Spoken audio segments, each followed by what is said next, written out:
Boleh dikatakan setiap tahun ada saja bangunan sekolah yang terbakar, sedangkan di situlah tempat ribuan murid mencari ilmu. Terpampang dalam satu keratan akhbar, berita yang menyayat hati, 27 pelajar terkorban dalam satu kebakaran. Di Malaysia terdapat lebih kurang 10,000 buah sekolah.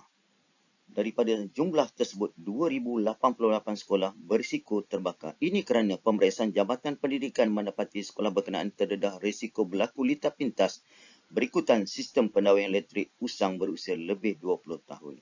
Satu lagi, keratan akhbar menunjukkan murid cemas, sekolah terbakar. Bayangkan.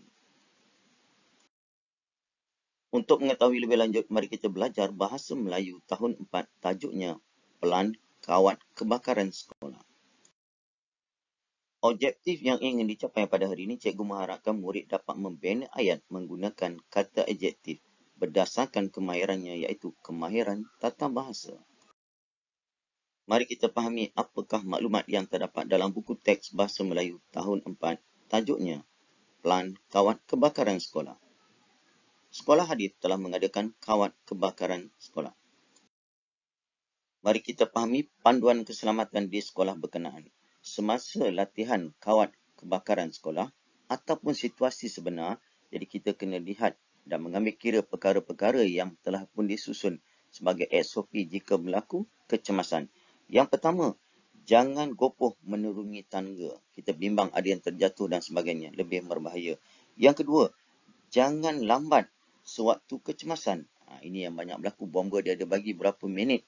Jadi kita kena ikut supaya kita tidak mahu malang tidak berbau jika kita lambat. Yang ketiga, cepat menelefon bomba. Jika sesiapa yang terlihat asap ataupun tanda-tanda kebakaran, cepat-cepat menelefon pihak bomba. Yang keempat, berjalan dengan lajunya. Contoh, murid berjalan dengan lajunya untuk beratur di padang sekolah. Tempat yang paling selamat untuk kita berkumpul ialah di padang sekolah, iaitu tempat yang terbuka.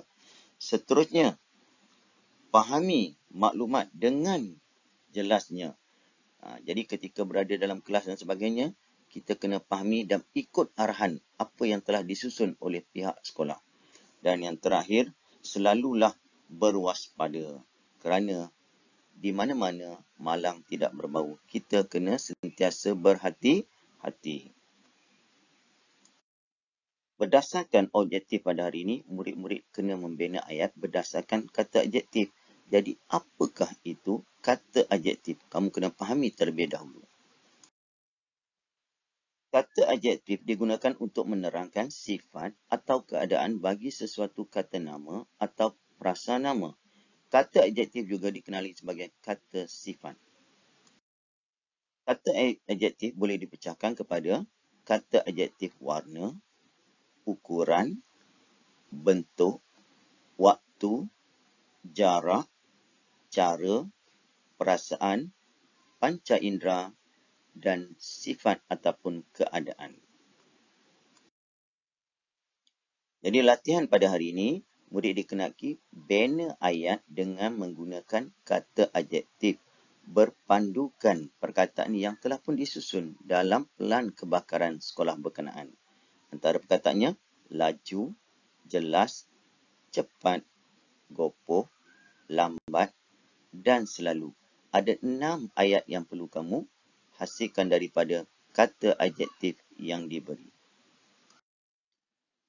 Mari kita bincang contoh bagaimana nak membina ayat menggunakan kata adjektif yang diberi. Lihat contoh yang pertama. Perkataannya laju. Contoh ayat. Murid berjalan dengan lajunya untuk beratur di padang sekolah. Jika berlaku kecemasan, walaupun di mana, kita kena bergerak dengan pantas ataupun dengan laju menuju ke tempat yang telah ditetapkan. Yang kedua, perkataannya jelas. Murid-murid perlu memahami taklimat keselamatan dengan jelasnya yang disampaikan oleh pegawai bomba di tempat berkumpul. Semasa latihan kawat kebakaran, pihak bomba akan turut serta dan pihak bomba akan memberikan taklimat. Jika tidak faham, murid-murid boleh bertanya. Yang ketiga, perkataannya cepat. Sekiranya berlaku kebakaran, pihak sekolah hendaklah cepat menghubungi pihak bomba. Sebab itu dipanggil bomba pasukan penyelamat. Jadi, kita kena bertindak dengan cepat dan pantas. Perkataan yang keempat iaitu gopoh. Contoh ayat, murid-murid hendaklah berhati-hati dan jangan gopoh ketika menuruni tangga. Jangan gopoh ni, kita bimbang nanti ada tertolak rakan yang menyebabkan kawan jatuh dan mungkin lebih berbahaya. Dan yang kelima, katanya lambat. Contoh ayat, apabila loceng amaran dibunyikan, murid-murid jangan lambat sewaktu kecemasan. Ini apa yang cikgu perhatikan sewaktu latihan kebakaran, ada murid yang ambil sambil lewa, tidak bersungguh-sungguh. Mereka lambat bergerak dan sebagainya. Pihak bomba biasanya dia akan tetapkan lebih kurang 3 minit. Kalau kita lebih sampai 5 minit, maksudnya kita gagal. Kita bimbang kerana api ini merebak begitu cepat, sangat berbahaya. Dan yang keenam, perkataannya selalu. Contoh ayat, murid-murid juga diingatkan selalulah berwaspada ketika berada di dalam stor sukan. Walaupun di dalam stor sukan, kita bimbang nanti berlaku lita pintas dan sebagainya. Jadi kita kena sentiasa berwaspada dan beringat walaupun di mana kita berada. Sebagai rumusan berdasarkan tajuk yang kita pelajari pada hari ini, api sewaktu kecil menjadi kawan, tetapi apabila besar, dia akan menjadi lawan. Jadi kita kena berhati-hati dan berwaspada selalu. Itu saja perkongsian cikgu pada hari ini. Kita jumpa lagi dalam tajuk yang seterusnya. Assalamualaikum, selamat sejahtera semua. Bye.